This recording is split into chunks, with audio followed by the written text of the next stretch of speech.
안녕하세요. Do Your Own Research 도오리입니다. 미국 시간으로 9월 15일 목요일 미국 주식 이야기 해보는 시간 갖겠습니다. 예, 오랜만에 다시 찾아뵙습니다. 그동안 제가 아무 소리 안 하고 방송을 중단을 한 것에 대해서 좀 사과의 말씀을 드릴게요.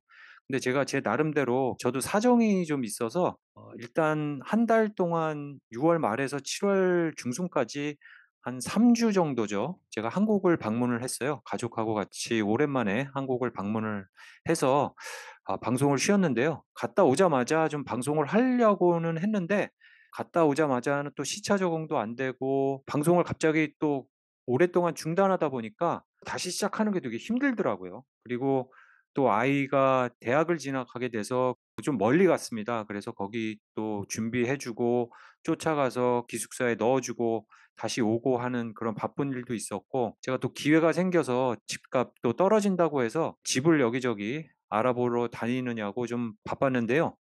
그리고 가장 큰 이유는 최근에 주식시장이 상당히 안 좋죠. 변동성이 심하고 계속 안 좋은 뉴스가 계속해서 터지기 때문에 그 안 좋은 뉴스를 계속 전해 드리기가 좀 부담도 되고 자괴감도 들고, 계속 떨어지는 주식 소식 전해봤자 뭐 하냐, 이런 좀 자포자기 심정인 그런 주식시장을 바라보면서 방송을 만들지 않아 왔는데요. 제가 좀 계속 지켜보고 궁금해하고 그것에 대한 분석을 여러분들과 공유하면서 여러분들의 피드백도 상당히 중요할 것 같아서 다시 이렇게 용기를 내서 시작을 해 보려 합니다. 그리고 만약에 다음번에도 이렇게 좀 중단을 하는 어떤 그런 경우가 생기면 여러분들께 먼저 공지를 할 것을 약속드리면서, 오늘은 TQQ와 SQQQ에 대해서 여러분들과 얘기하면서 여러분들 제 개인 생각 말씀드리고 여러분들의 피드백도 같이 듣는 그런 시간을 마련을 했습니다. TQQQ하고 SQQQ는 아시겠지만 나스닥에 베팅을 하는 거죠. 레버러지 ETF입니다. 1% 올라가면 3%의 수익을 내는 ETF 종목이고요. 반대로 SQQQ는 하방에 베팅하는, QQQ가 1% 떨어지면 3% 수익이 나는 종목이기 때문에 요즘에 주식시장 하락세에 해지 종목으로 여러분들이 이 두 종목을 운영하시거나 아니면 한 종목의 단타나 스윙으로 이 종목을 즐겨서 하시고 계신 것 같아요. 특히 SQQQ는 이 서학개미님들이 상당히 많이 쓰시는 그런 종목 같습니다. 그럼 오늘 이 두 가지 종목을 놓고 한번 이야기를 해보면서 앞으로 주식시장의 향방을 TQQQ와 SQQQ에 맞춰서 한번 이야기를 해보는 시간을 가질까 합니다. 예, 먼저 오늘 주식시장 소식 간단하게 짚고 넘어가겠습니다. 오늘도 주식시장이 계속 흘러내리고 있습니다. 지난번 CPI 지수가 나온 이후에 폭락을 한 주식시장이 다시 반등을 할 기미를 못 찾고 있는데요. 어저께 살짝 좀 반등을 하는가 싶더니 오늘 다시 주저앉는 그런 상황을 연출을 해주고 있습니다. 오늘 떨어진 이유는 8월 달 경제 지표들, 소비 지수도 그렇고 고용 지수도 그렇고 상당히 좋게 나오고 있습니다. 이렇게 심한 인플레이션 시기인데도 불구하고 소비 시장이 위축이 안 된다는 것이 앞으로 FOMC 미팅에서 제롬 파웰 의장이 자이언트 스텝을 할 빌미를 지금 주고 있다고 해서 주식시장이 지금 두려움에 떨고 있는 것이 시장의 하락세를 이끌고 있는 것 같습니다. 고용 지표도 상당히 좋아요. 예상보다 비고용률이 상당히 낮게 나왔고요. 국채의 이자율도 상당히 올라가 있는 상황이에요. 그리고 10년 만기에 비해서 2년 만기의 이자율이 더 높게 계속 인버스가 돼 있는 상황입니다. 이 상황이 계속 된다 그러면 리세션 상황이라고 봐도 무방하다는 이 전문가들의 발언이 있는데, 국채 이자율만 봤을 때는 리세션 상황을 가리키고 있는데 소비 심리라든가 고용률로 봤을 때는 또 리세션에 아직 들어가지 않은 그런 상황이 연출되고 있어서 주식 투자를 함에 있어서 이 투자자들을 상당히 혼동을 주고 있는 상황입니다. 다음 주죠. 20일, 21일 날 양일간 FOMC 미팅을 하고 21일 수요일이 되겠습니다. 제롬 파웰의 역사적인 또 발표가 있습니다. 세계가 주목하는 발표죠. 여기에서 많은 사람들은 제롬 파웰이 적어도 7.5% 자이언트 스텝을 언급을 할 것이다. 그렇게 예상을 하고 있고요. 1%도 올릴 수 있을 그런 가능성이 있다고 얘기를 하고 있습니다. 지금 2.25% 정도가 되는 걸로 알고 있어요. 연준의 이자율이. 거기에서 1%가 더 올라가면 3.5%, 올해 안에 만약에 4%까지 이상까지 이자를 올려버리면 주식시장이 폭락을 할 수 있다는 그런 전문가들의 예측이 나오고 있는 지금 상황까지 왔어요. 여기에서 한 20% 정도 더 이 S&P 500라든가 나스닥 지수가 크게 폭락을 할 수 있다라는 어떤 불안한 예측까지 나오고 있어서 불안 심리가 계속 가중되면서 주식시장의 하락세를 이끌고 있는 상황입니다. 오늘 나스닥의 지수를 좀 잠깐 보시겠습니다. 제가 오래전부터 이렇게 그려놓은 지지선들을 한번 분석을 해봤는데요. 사실 이 구간에서 얼마 전까지 이제 빠져나와서 상당히 고무적인 이제 앞으로 하락은 있겠지만 그래도 상승장을 기대해 본다라고 저는 좀 느꼈는데 다시 이 하방 구간으로 되돌아온 상황이고요. 이 하방 구간의 지지선에 맞닿아 있는 상황입니다. 이 지지선을 뚫고 내려간다 그러면 거의 하방 구간이 어느 정도 계속 흘러내리는 것이 지금 확실시 되고 있는 상당히 안 좋은 상황이면은 분명할 것 같아요. 지난 6월 달에 나스닥 지수가 1,600포인트까지 떨어진 상황에서 1,000포인트까지 더 떨어질 수도 있는 그런 상황이 다음 주에도 연출될 수 있는 그런 가능성이 있어 보입니다.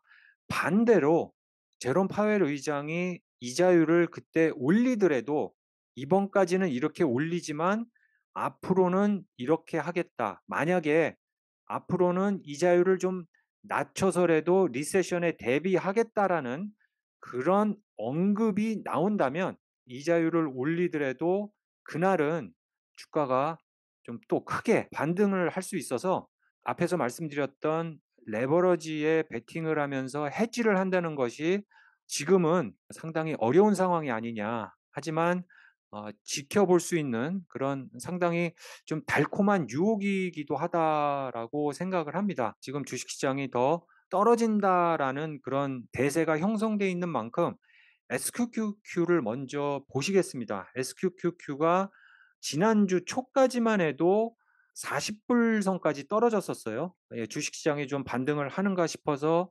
SQQQ가 떨어지다가 지금 다시 급등을 한 상황이에요. 그래서 49불까지 올라갔습니다. 한 40불 중반, 40불, 한 40불 50전까지, 40불 70전까지 내려갔다가 다시 지금 49불까지 치고 올라온 상황인데요. 앞으로 지금 상황 같으면 더 올라갈 수 있는 지금 모멘텀이 형성이 돼 있는 게 사실입니다. 전 고점인 한 60불 때도 바라볼 수 있는 그런 포텐셜이 있는 것이 SQQQ인데요. 지금은 한 이틀 정도 주가가 하락한 상황에서 지금은 좀 저는 다음 주까지는 좀 지켜보려고 합니다. 그래서 한 44불에서 42불 구간까지 내려오는 국면에서 들어갈 수 있으면 들어가지, 만약에 이 구간까지 내려오지 않는다 그러면 저는 너무 집착하지 않는 그런 방향으로 생각을 하고 있고요. 반대로 TQQQ는 앞으로 더 떨어질 가능성이 좀 더 커 보이죠. 하지만 반대로 다음 주에 제롬 파웰이 앞으로의 이자율에 대한 계획을 발표한다 그러면 반등의 기회도 있어서 조심스럽게 보면서 지난 6월 달에 20불 초반선에 떨어졌던 그것까지는 한번 기다려 보는 것이 좋지 않을까. 그리고 만약에 자이언트 스텝까지 간다 그러면 전문가들 말대로 또 다른 폭락이 예측이 되고 있기 때문에 어느 정도 20불 미만에서도 좀 진입을 해볼 수 있는 그런 기회를 포착하면서 조심스럽게 이 두 가지를 지금 지켜보고 있는 상황입니다. 사실 저는 이 레버러지 베팅을 한번 했다가 좀 손해를 본 적이 있어서 그 이후에는 하지 않고 있어요.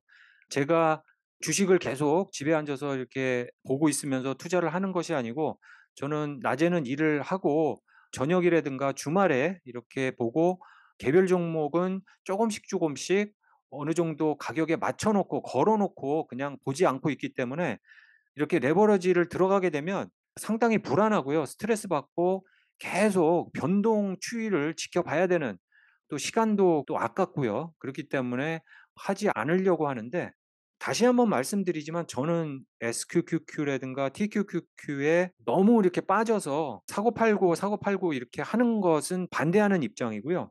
만약에 하신다 그러면 사고 팔고가 맞는 것 같아요. 스윙 트레이드를 하신다든가 단타로 치고 빠지고 치고 빠지는 것을 여러 번 하시는 게 맞는 것 같아요, 제 생각도.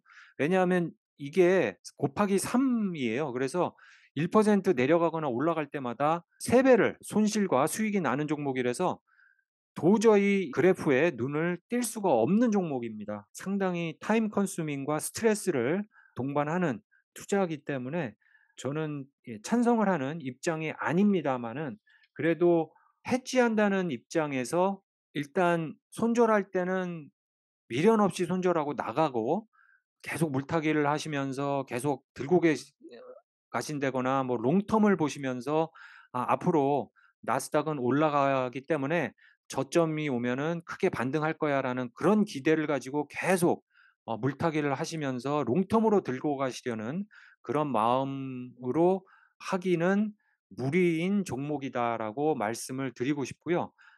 만약에 들어가시더라도 구간을 정해 놓으셔야 될 것 같아요. 한 6% 정도 떨어지면 바로 미련 없이 손절을 하고 나오고, 반대로 6% 이상 수익이 나오면 그냥 또 익절하고 나오고 다시 진입할 그런 시기를 보고, 그리고 이것 때문에 워시세일 룰을 좀 걱정하시는 분들이 계세요. 한 달 안에 같은 종목을 사고 팔면 이 손실 부분에 대한 어떤 세금 공제가, 세금 혜택이 없다라는 그런 것을 상당히 걱정을 하시는데, 이런 단타 종목이나 스윙 종목에서 이 워시세일 룰을 그렇게 생각을 하실 수가 없습니다. 워시세일 룰을 잊어버리시고, 만약에 나중에 세금을 손실을 털어내시려 그러면 좀 롱텀으로 갖고 계시는 종목들 중에서 나중에 세금 보고 전에 털어낼 거 털어내시면서, 만약에 세금을 좀 많이 보고해야 된다 그러면 어떤 그 롱텀으로 갖고 가시는 종목 중에서 손절하시는 그런 종목으로 가셔야지, 사팔사팔하는 이 단타 종목들을 워시세일 룰을 생각을 하면서 같이 단타나 스윙을 치기는 불가능하고요. 또 계속 너무 많은 사고팔고를 많이 하면 수수료도 수수료지만 나중에 단기 투자 수익에 대한 세금이 엄청나게 높습니다.